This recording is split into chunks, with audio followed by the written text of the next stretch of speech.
आ के बह गया उन्हें अस्सलाम वालेकुम जी मैं वालेकुम सलाम सैंपल उन्हें लिया 5-7 मैंने आंदा भाजी वेखो तेरे सामने दफ्तर बनाया तो अपन गड्डियां ने पहुँच चिटते हैं मैं यार मेरिया तो अपन 2 गड्डियां ने मैं आप लाना जो ने यह सुनिया तो मैंने आंदा मलिक जी तुम आप जो सप्लायर जे तो मैनू तो दसो मैं तो उधरों गड्डियां मंगाऊंगा मेरी तो भेंडे बड़ी ने खच मेरे ना मारते हैं मैं अच्छा तेन जी नीड चाहिए ले लिया कर कितों पैसे किस तरह लेंगे मैं जी कैश घटिया बंदा है मैं ही वैसे बहुत लेने लेकिन ना वाकफ है ना बंदा वो तो कैश ही लेने उन्हें ठीक है जी वो शाम को आ गया वापस शाम को आया मैंने आया तो उन्हें आ गया जी 2 गड्डियां ना पाकर चवलों दियां भेज दो की रेट मैं जी फलाना रेट वो बनया मेरा 60,000 रुपया उदो 3,000 रेट से उन्हें इंज कापी लख दी मैंने मैं जी ये लख 60 बनता उन्हें हरा लो जी फिर कर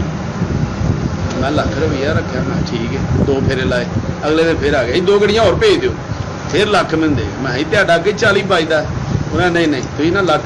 मेरे पैसे मेरे ध्याड़े लाना है ना मैं उधार काम ही नहीं करना ठीक है उन्हें फिर लख मैंने दिता मैं 2 गड्डियां भेजियां 2 दिन एडवांस हो गया नहीं 2 फलानियां भेज दो मैं भेज दियाँ 3री दफ़ा नहीं पैसे देते 4थी दफ़ा आया फिर लख रुपया दे गया 2 गड्डियां भेज दो मैं ठीक 5 दफ़ा आया एक फिर कापी मैंने 4 दफ़ा वो लख की कापी दे 40,000 उनका मेरे हाल ही रहा हर एडवांस ही रहा फिर एक दिन आ गया वो भाजी एक दिन सलाह करनी मैं की करनी मैं यार एक सैड तो मैंने आते 50,000 रेट पूरी कर तो जो 50,000 रेट पूरी हो जाए 60,000 रेट पूरी कर 60,000 रेट जो पूरी हो गई उदो पेमेंट का तो तुम इंज करो या तो मेरे तो चैक ले लो तो या तुम इट सुट दो जिमें तुम बेहतर लगता पेमेंट उतों अपन इंज मिलनी या मैं तेरी मालक ना डायरैक्ट कर दूँ मैं यार 2-3 दिन इनके एडवांस ही अपने पैसे रेंदे ने मैं भारी बंदा है तो मैं बंदा चंगा तो मैं चलो यार रेंदे ना ला देने ला के ले लेने वो मैं इट लानी शुरू कर वो जिदन 50,000 रेट हो गई ना पूरी 60 करनी वो 55,000 वाला फेरा ड्राइवर लै गया तो उन्हें मैंने दसिया उन्हें आके आख्या भाजी जो बंदा है तो पैसे ले लै जे मैं नहीं अजे लैने आंदा मैनू डाउट है भाजी को पैसे लैके निकल गया उन्होंने फोन कर मैं तुम फेरा ला आंदा ही ला के गना के पर्ची ले ली मैं चलो ठीक मैं वो सैड पर गया मैं पूछा जी इट्टां की पेमेंट किन्ने देनी उन्हें जी वो फलाना बंदा लै गया अच्छा कोई ड्राइवर वाली गल सच्ची हुई मैं जी किस रेट ना दिते जो मैं उदों लादा होंगी 3,000 उन्हें उत्थे लाई 2,700 अच्छा मैं उन्होंने फोन किया मैं भाजी कित्थे जे मैं मलिक जी मालटाउन बैंक च हैगा पंजाब बैंक च तुसीं कित्थे हो मैं जी मैं इत्थे पाकर मैं सैड दिहाड़ी ते वो पेमेंट मिल गई उन्हें चैक देता तो मैं कैश करा रहा तो तुसीं इत्थे पंजाब बैंक आ जाओ मालटाउन आ जाओ आ सकते जी बड़ी गर्मी आ जी गर्मी भी उन्हें हमें अज ही जून जुलाई मैं मारी मोटरसाइकिल दवा किक लीड़ा वलेटिया तो मैं उत्थे पंजाब बैंक चला गया मैं उत्थे जा फोन किया तो मैंने आंदा आ जा अंदर मैं अंदर चला गया अंदर वो है अच्छा मैं उत्थे बह रहा बह मैं फोन किया भाई तुसीं कित्थे जे उन्हें तू कित्थे है मैं इत्थे बैंक ओहो मेरे मुँह मालटाउन निकल गया फेस 6 च मैं और फेस 5 च वाई ब्लॉक उत्थे आ जा मैं चोर साहब ध्याती ना करो असल गल दसो कितने जे तो फिर मैं उत्थे आवां वेला यार जां तो उत्थे आया तो या मैं तेन पेमेंट पहुँचा दांगा मैं नहीं मैं उत्थे भाई आया आंदा उत्थे आया मैं उत्थे चला गया उत्थे पंजाब बैंक लभ्या उत्थे पहुँच गया उत्थे जाके अंदर वेख्या तो लैना लगियां कोई इधर मैं वेंदा फूंदा रहा मैनू नज़र नहीं आया मैं फोन किया मैं चोर साहब कितने जे उन्हें मैं अंदर ही हाँ मैं इत्थे मैं दस गया तू बैठ तू मैं बस कैश लैके आ रहा ठीक कितना बिल बनया अपना मैं जी 5 लाख तो कोई 38,000 रुपया ठीक है मैं आ रहा मैं चलो ठीक मैं बह गया फोन कर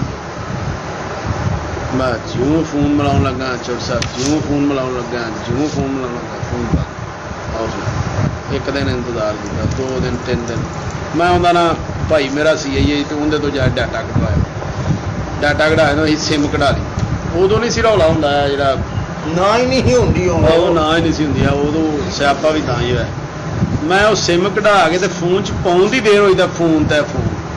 पहला सब तो लाहौरियां दा लाहौर सीमेंट वाला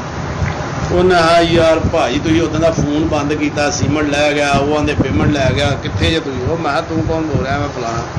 ਉਹ ਮੈਂ ਭਰਾਵਾ ਮੈਂ ਇੰਜ ਹੀ ਸਿਮ ਕਢਾਈ ਹੈ ਮੇਰੇ ਨਾਲ ਤੇ ਆਹ ਫਰਾਡ ਹੋਇਆ ਮੈਂ ਮਲਕ ਬੋਲਣ ਡਿਆ ਉਹਨੇ ਮਲਕ ਜੀ ਤੁਸੀਂ ਕਿਉਂ ਮੈਂ ਮੇਰੀ ਤੇ ਆਪਣੀ ਭੇਂਗ ਲੈ ਗਿਆ ਉਹਨੇ ਸਾਡੀ ਵੀ 700 ਬੋਰੀ ਲਵਾ ਗਏ ਸਹੀ ਦੂਸਰਾ ਫੋਨ ਆ ਗਿਆ ਉਹਦੇ ਨਾਲ ਹੀ ਜਿਹੜੇ ਸਰੀਏ ਵਾਲੇ ਨੇ ਉਹਨਾਂ ਆ ਜੀ ਇੰਜ ਹੀ ਉਹ ਬੰਦਾ ਭਾਜੀ ਕਿੱਥੇ ਜੇ ਉਹ ਪੈਸੇ ਸਾਡੇ ਲਵਾਓ ਅਸੀਂ ਪੈਸੇ ਪਿਛਾਂ ਪੇਮੈਂਟ ਕਰਨੀ ਤੂੰ ਫੋਨ ਬੰਦ ਕੀਤਾ 3 ਦਿਨ ਮੈਂ ਭਾਜੀ ਆਪਣੇ ਸਾਰਿਆਂ ਨਾਲ ਫਰਾਡ ਹੋ ਗਿਆ ਤੇ ਇੰਜ ਤੀਸਰੇ ਬੰਦੇ ਦਾ ਇੱਟਾਂ ਵਾਲੇ ਦਾ ਮੁਹੰਮਦ ਸੈਨ ਭੱਟੀ ਹੈਗਾ ਇਹਨੂੰ ਪਤਾ ਹੈ ਥੋੜਾ ਕਾਨਾ ਜਿਹਾ ਉਹਨਾਂ ਦਾ ਉਹਨੇ ਫੋਨ ਕੀਤਾ ਉਹਨੇ ਭਾਜੀ ਕਿੱਥੇ ਮਰ ਗਿਆ ਥਾਂ ਮੈਂ ਭੱਟੇ ਵਾਲੇ ਮੇਰੇ ਮਗਰ ਚੜੇ ਨੇ ਤੁਸੀਂ ਪੈਸੇ ਉਦੋਂ ਦੇ ਦਿੱਤੇ ਨਹੀਂ ਉਹਦੇ ਤੋਂ 5 ਫੇਰੇ ਲਵਾਏ ਸੀ ਉਹਦਾ ਪੌਣੇ 3 ਲੱਖ ਉਹ ਵੀ ਮਗਰ ਮੈਂ ਸਾਰੇ ਆ ਜਾਓ ਅਸੀਂ ਫਿਰ ਸਾਰੇ ਭਰਾਵਾ ਇਕੱਠੇ ਹੋਏ ਨਸ਼ਤਰ ਇਕੱਠੇ ਹੋ ਕੇ ਤੇ ਅਸੀਂ ਪਰਚਾ ਕਰਾਉਣ ਗਿਆ ਤੇ ਉਹ ਪੁਲਿਸ ਵਾਲਾ ਸਾਡਾ ਗਿਆ ਤੇ ਨਾ ਜਾਂ ਦੁਕਾਨ ਵਿੱਚ ਅੰਦਰ 2 ਐਵੀਆਂ ਕੁਰਸੀਆਂ ਇੱਕ ਉਹ ਰਹਿ ਗਿਆ ਜਿੰਨੇ ਦੇਖਣਾ ਪਈਆਂ ਲੈ ਜਾਓ ਚੁੱਕ ਕੇ ਦਿਹਾੜੀ ਆਈ ਹੁਣ ਬੰਦੇ ਦਾ ਨਾ ਸ਼ਨਾਖਤੀਗਾ ਨਾ ਡਰੈਸ ਨਾ ਲੈਣਾ ਨਾ ਤੇ ਜੀ ਇਸ ਤਰ੍ਹਾਂ ਦੇ ਫਰਾਡ ਹੋ ਫਿਰ ਉਸ ਤੋਂ ਬਾਅਦ ਨਹੀਂ ਲੱਭਾ ਬੰਦਾ ਪਿੱਛੇ ਨਹੀਂ ਅੱਜ ਤੱਕ ਨਹੀਂ ਲੱਭਾ ਹੀ ਉਹ ਸਾਰੇ ਬੰਦੇ ਰੋਜ਼ਾਨਾ ਹੀ ਮੋਟਰਸਾਈਕਲਾਂ ਦੇ ਕਦੀ ਡਿਫੈਂਸ ਪੂਰਾ ਛਾਣਦੇ ਕਦੀ ਅਸੀਂ ਉਹ ਇਸ ਸਾਈਡ ਤੇ ਜਾਈਏ ਵਾਲਟਨ ਵਾਲੀ ਸਾਈਡ ਤੇ ਕਦੀ ਅਸੀਂ ਜਾਈਏ ਉਧਰ ਨੂੰ ਉਹ ਮਲੇਸ਼ੀਆ ਟਾਊਨ ਨੂੰ ਕਦੀ ਕਿਤੇ ਮਤਲਬ ਜਿੱਧਰ ਜਿੱਧਰ ਕੰਮ ਸੀ ਨਾ ਅਸੀਂ ਕੋਈ ਇਲਾਕਾ ਨਹੀਂ ਛੱਡਿਆ ਇਹ ਗੱਲ ਨੂੰ ਟੋਟਲ ਕਿੰਨਾ ਫਰਾਡ ਟੋਟਲ ਹੋਇਆ ਟੋਟਲ ਫਰਾਡ 65 ਲੱਖ ਰੁਪਏ ਦਾ 65 ਲੱਖ ਰੁਪਏ ਦਾ 65 ਲੱਖ ਰੁਪਏ ਦਾ ਇੱਧਰੋਂ ਫਰਾਡ ਕਰ ਔਰ ਉਹਨਾਂ ਸਾਰਿਆਂ ਨੂੰ ਵੀ ਇੰਜੀ ਕਾਪੀਆਂ ਹੀ ਦਿੰਦਾ ਰਿਹਾ ਉਹ ਵੀ ਤਾਂ ਹੀ ਸਾਰੇ ਦਿਮਾਗ 'ਚ ਲਾਹੌਰੀਏ ਇੱਕ ਬੋਰੀ ਘੜ ਜੇ ਤੇ ਕਿਸੇ ਨੂੰ ਦੂਸਰੀ ਸੀਮੈਂਟ ਦੀ ਬੋਰੀ ਨਹੀਂ ਲਾਉਂਦੇ ਉਹ ਬੋਰੀ ਵਾਪਸ ਲੈ ਜਾਂਦੇ ਗੱਡੀ ਤੇ ਲੱਦ ਕੇ ਇੰਜੀ ਗੱਲ ਹੈ